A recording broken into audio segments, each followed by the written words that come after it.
چې څونه موټران موږ لرو هغه ولاړ دي. تاسې خپله د دې شهیدان پر دې ټول لین باندې بیا ټکسي بیا د سواري موټر ماس یو بل موټر نشته چې افغانستان څونه موټران لري په 40 ولایت کې سکوت دي.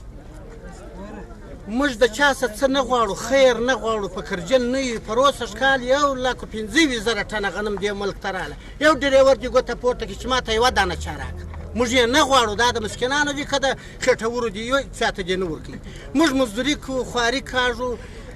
په دې ملک کې ستړي ستومانه 40 کاله موږ یو. بزګر، چوپان، توپک والا هر څوک چې دی دا 40 کاله کېږي د دغه ډریور په وینه یې ګزاره ده. اوس مو نفس دغه ځای ته راغلی چې په 10 لکه رابار کوم یوه نه راپاتېږي، که په 2 لکه رابار کوم یوه نه راپاتېږي، که په 60 لکه رابار کوم یوه نه راپاتېږي. اوس موږ خپل موټر خاوند نه د حکومت په شراکت راکړی دي، نه په کشت راکړی دي، نه د یوه ټایر یوه ټیلیور کومک زموږ سره په دا 40 کاله چا نه دی کړی. خپل موټر مې دي په دغه دشت کې مې درولی دي، نه د چا څه خواست کوو، دلته فکر کوو، ذکر کوو، 100 روپۍ راټولوو، موږ ډوډۍ خورو. خواري نوره نه کاږه، ما ته لار نشته. سړک د هراته د کابله تاسې رسنۍ والا ستاسې ته معلوم دی سته. حکومت قرارداد د یو چا سره د یو ملک سره لري، د تیل، د غنم، د غوړو، د ډامبر د یو شي قرارداد لري، یا موږ د تجار بار وو. که حکومت یې مهرباني وکړي زموږ موټر د بدخشانه، د مزاره، د جلال آباد، د کابله، د ایران د مرزه خالي ځي، بار دی نه لري، په هغه سرحد کې نه لري. زه تجار ته زارۍ کوم، هغه هم په ناخوالو په زارۍ یو رقم یو بار پیدا کوم. هغه که 40 ټنه بار وو ما وړای شوی، هغه ما ته نه رسېږي.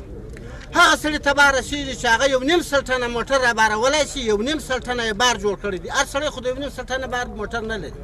هغه معامله کېږي دغه 3 موټره بار و تاجر ته د ګمرک د رئیس صاحب سره معامله کوي، هغه بې محصوله راتېروي، د یوه موټر د 40 ټنه بار محصول ورکوي. دغه نور خلک چې دي دا دي ولاړ دي، 5 میاشتې ولاړ موټر، 4 میاشتې ولاړ، 8 میاشتې ولاړ. نور د هراته څخه در کابله، د کابله در تورخمه، د تورخمه در بدخشانه 2 لکه پوستې دي. بې ابي، رنګزردي، شکنځل، وهل، د ټایرو ویشتل، دا ګرده د موږ سره تړلي دي. که نه یې زه شهیدان لرم، اوس د نورک د پوستې د مخ سره نن 5مه د ډریور ویشتلی دي، بتۍ لګېږي، موټر چالان ولاړ دي. موږ دونه قدرت نه لرو چې راوایځو. اوس موږ بالا نه په ستنګو سو، نفس مو تنګ سو، ساه مو در دغه ځایه راورسېده.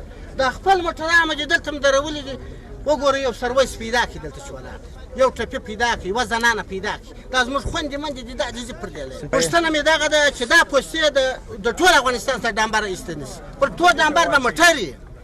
زه خواري کاږم، مزدوري کاږم. او دغه ترانسپورټونه موږ په ترانسپورټ ته په ګمرک کې پیسې ورکوو، قانوني پیسې چې هغه ځي د حکومت خزانې ته ځي. پر دغه پاټکانو باندې موږ پیسې نه ورکوو.